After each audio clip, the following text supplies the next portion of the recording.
Well, you know, I had a project that I was working on, and it kind of got sped up, if you will, with the Lawrence County Courthouse, put it over there, and what's going on in that area.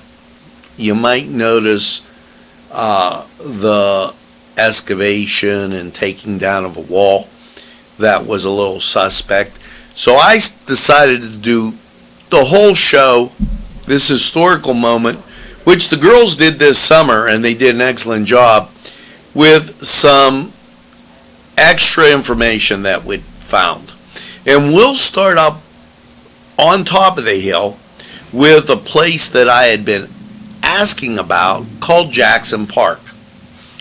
Seems that in the time where the county line street really represented the county line between Mercer and Beaver County, there was the Old Stone Church, which was an Associated Reformed Presbyterian Church, also known as the Succeeders. The church was established in Newcastle on Pittsburgh Street, which is now East Washington Street, and the time frame was about 1808.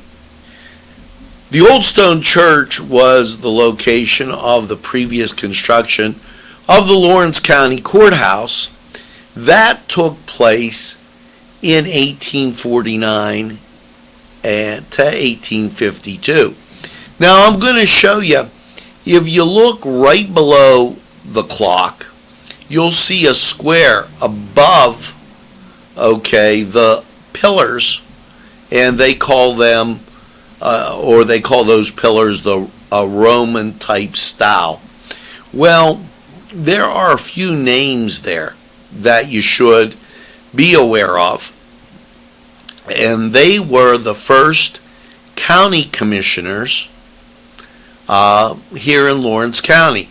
So let's take a look at this, and I'll put it over here, and I'm going to make that big enough so that you could see it.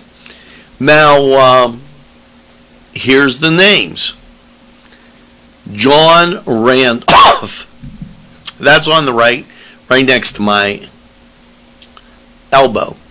John Swisher, that's on the far left. Notice it says 1851, and Robert Bentley.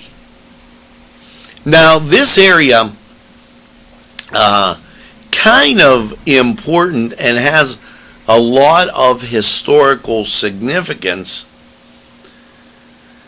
right here in Lawrence County. We became a county in that time frame, so that you know.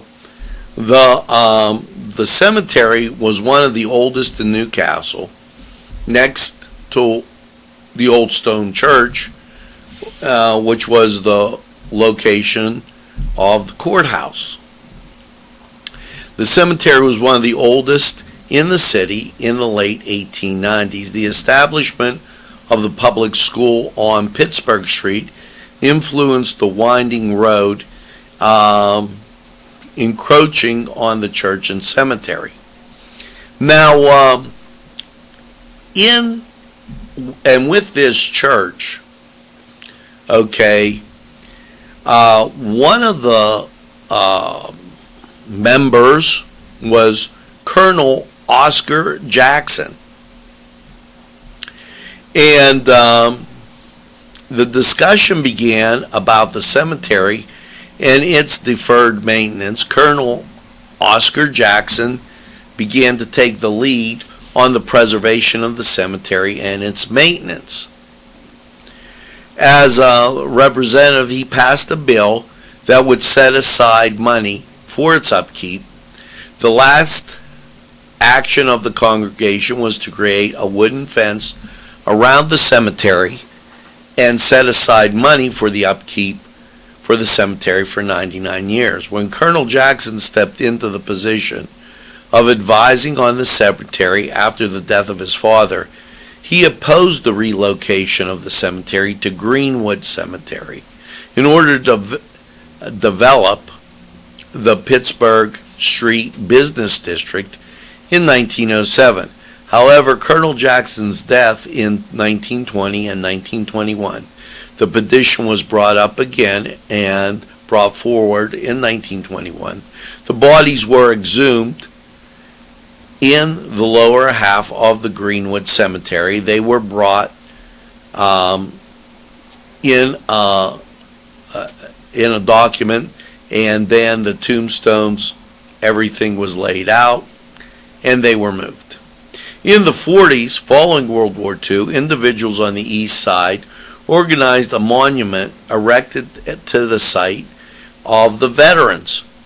They erected this monument that stands today, and in the 60s, now they said vandals broke the glass that protected the monument names, and the monument was empty since the 70s.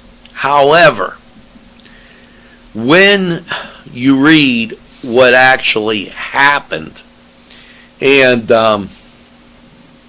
this from, and I'll give you a date, this story written in our Newcastle News on June 12th, 1987. My grandparents lived on that side of town, and it was very popular for the kids to play football in Jackson Park. It went on to say that renovations were underway on the various veterans monuments in Jackson Park on the east side. A red marble globe will replace the bricks removed from the center of the monument, and the bricks will be done by veterans of foreign wars post 522 and is expected to be completed the next week. The movement, which honors East Siders who served in the U.S. Army, was dedicated in 1943. So that monument still stands today in Jackson Park. So the question then became, well, how did, the drinking fountain get there? And I'm going to go into that, but Jackson Park was the envy of a lot of folks that visited Newcastle and Lawrence County at that time. As written in the Newcastle News on July 3rd, 1943,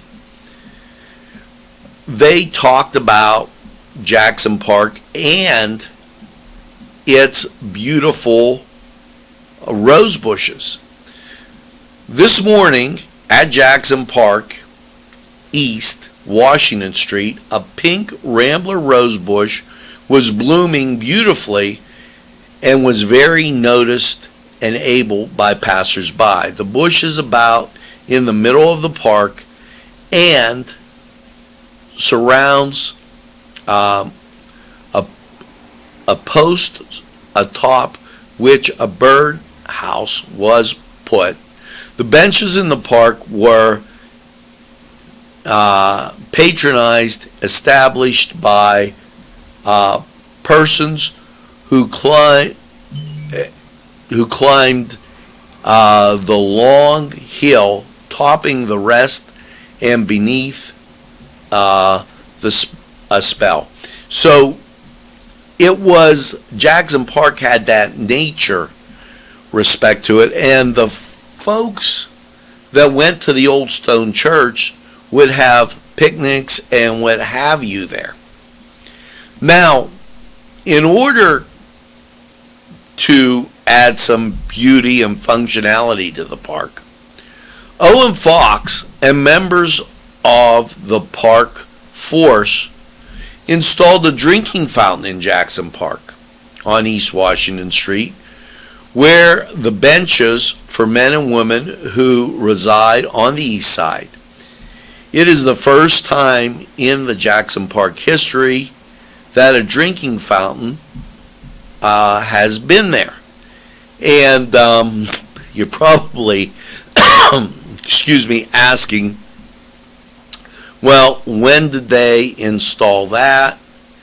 June 6th, 1950. A lot of history in that area. Now, the place that they're excavating and attempting to take down the wall, that on one side is County Line Street and on the other side is East Washington Street, there were houses there. Whether you would call them a house or you would call it an apartment is in question, but you could walk up into the dwelling right off the sidewalk. There were 2 steps, and then you would be inside. The first step kind of short, and the next step probably about 2 or 3 feet long as you opened the door and went inside. There were several parcels of land there, which several of the dwellings, and they were close to each other, like brick to brick, as that area was referred to at one time as Courthouse Commons, then Courthouse Heights.